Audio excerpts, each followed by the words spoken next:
పశ్చిమ ఆఫ్రికాలోని నైజర్ దేశంలో విషాదకర ఘటన చోటు చేసుకుంది. సహారా ఎడారిలో తాగేందుకు నీరు దొరక్క 49 మంది ప్రాణాలు కోల్పోయారు.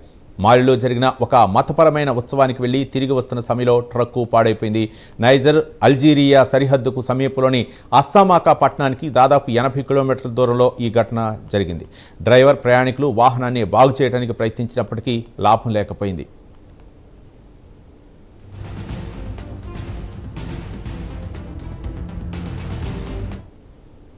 ఎడారిలో 45 డిగ్రీలకు పైగా తీవ్రమైన ఉష్ణోగ్రతల వల్ల ఉన్న పరిమిత తాగునీరు కొద్ది గంటల్లోనే అయిపోయింది.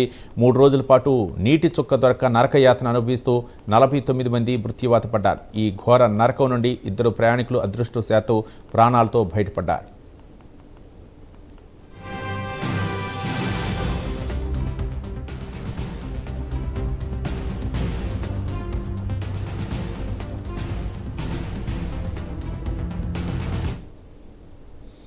ప్రాణాలను గుప్పెట్లో పెట్టుకుని ఎడారిలో దాదాపు 50 కిలోమీటర్లు నడిచి నీరు ఉండే ప్రదేశానికి చేరుకున్నారు. అక్కడి నుంచి దగ్గరలోని అస్సామాకా పట్టణానికి వెళ్లారు.